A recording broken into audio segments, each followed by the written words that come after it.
পারভেজ হোসেন ইমনের কাছ থেকে আমি এইরকমই বিধ্বংসী একটা ইনিংস আশা করেছিলাম। মানে আমার কাছে সবসময় মনে হয় এই ইমনের মধ্যে একজন টি-20 খেলোয়াড়ের যে ধরনের গুণাবলী থাকা দরকার তার সব কিছু আছে। যারা ইমনের খেলা পর্যবেক্ষণ করেছেন, মানে শুধুমাত্র ন্যাশনাল টিমের কথা বলবো না, ঘরোয়া ক্রিকেটের কথা বলবো, বিপিএল আছে, ঢাকা প্রিমিয়ার লিগ আছে, যারা তাকে ফলো করেছেন, আমার মনে হয় আপনারা সবাই আমার সঙ্গে একমত হবেন যে একজন টি-20তে একজন টপ অর্ডারের ব্যাটসম্যান, একজন ওপেনারের যেরকম ধরনের গুণাবলী থাকা দরকার তার সব কিছুর উপস্থিতি, মানে টি-20তে একটা পরিপূর্ণ প্যাকেজ আপনারা বলতে পারেন এই পারভেজ হোসেন ইমনকে। আবার এমনটা ভাইবেন না যে সে আজকে সেঞ্চুরি করেছেন বলে আমি বলেছি, না। আপনারা পারভেজ হোসেন ইমনের এই টি-20 খেলা দেখলে পারে আপনারা মানে আমার সঙ্গে একমত, আমি 100% শিওর আপনারা আমার সঙ্গে একমত হবেনই। দেখেন লাস্ট যে বিপিএলটা খেললো ইমন চিটাগাং কিংসের হয়ে, সেখানে বেশ কিছু ঘটনা কিন্তু ঘটেছিল, তো ওই সব দিকে আমি আর যাবো না। বাট তারপরও দেখেন ইমন কিন্তু 12টা বা 13টা ইনিংস খেলেছিলেন, তিনি রান করেছিলেন প্রায় 350-র মতো, 338 তিনি রান করেছিলেন। আবার ঢাকা প্রিমিয়ার লিগটা দেখেন, কয়েকদিন আগে যে ঢাকা প্রিমিয়ার লিগটা হলো সেখানেও কিন্তু সে প্রায় 800-র কাছাকাছি রান করেছেন। আর আমি প্রথমে বললাম না, ইমনকে আমার কাছে সবসময় মনে হয়েছে তিনি টি-20 ম্যাটেরিয়াল, তার মধ্যে টি-20-র একটা পরিপূর্ণ প্যাকেজ আছে আমরা যে এরকমটা চাই। বা একজন টপ অর্ডারের ব্যাটসম্যান, একজন ওপেনার, তিনি হচ্ছে ভয়েড অরিন বাই ব্যাটিং করবেন, তিনি হচ্ছে হার্ড হিটার হবেন, তিনি প্রতিপক্ষ দলের বোলারকে নাকানে চুবানে খাইয়ে সারবেন। তো সব অ্যাবিলিটি ইমনের মধ্যে কিন্তু আছে এবং সেইটার আজকে প্রদর্শনী তিনি দেখিয়ে দিলেন শারজাতে।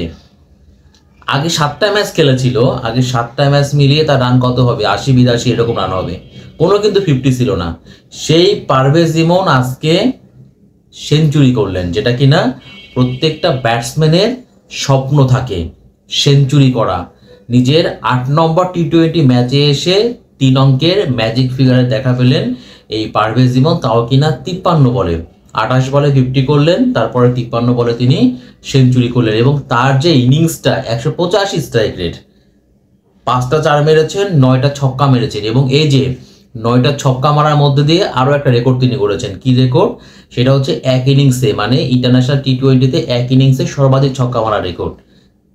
আবার দেখেন এই একটা সেঞ্চুরির জন্য, মানে ইন্টারন্যাশনাল টি-20তে এই পারভেজ ইমনের আগে একমাত্র সেঞ্চুরিটি বাংলাদেশের পক্ষে, একমাত্র শতকটা ছিল হচ্ছে তামিম ইকবালের 16 সালে টি-20 বিশ্বকাপে ওমানের বিপক্ষে ধর্মশালায় তামিম সেঞ্চুরিটা করেছিলেন। আর এই তার মানে 4 আর 5 9 বছর, 8 বছর পরে এসে ইমনের মাধ্যম দিয়ে আমরা দ্বিতীয় শতকের দেখা পেলাম সংযুক্ত আরব আমিরাতের বিপক্ষে শারজায়।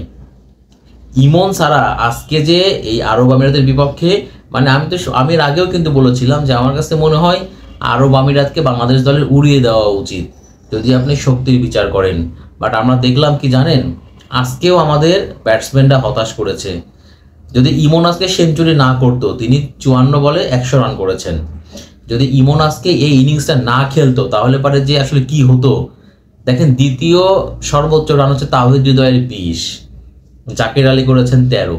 এই হচ্ছে আমাদের ব্যাটসম্যানদের অবস্থা। তারা 7 উইকেটে 191 রান করেছে, যেটা কি না 200+ রান হতে পারতো। তো যাই হোক, পারভেজ ইমনের ব্যাটিং দেখে আমি রীতিমতো মুগ্ধ, এবং আমি যে কথা সবসময় আমি বলেছি, আজকেও বলেছিলাম, আমার কাছে মনে হয় টি-20তে খুব ভালো একটা অপশন হতে পারেন আমাদের এই পারভেজ ইমন।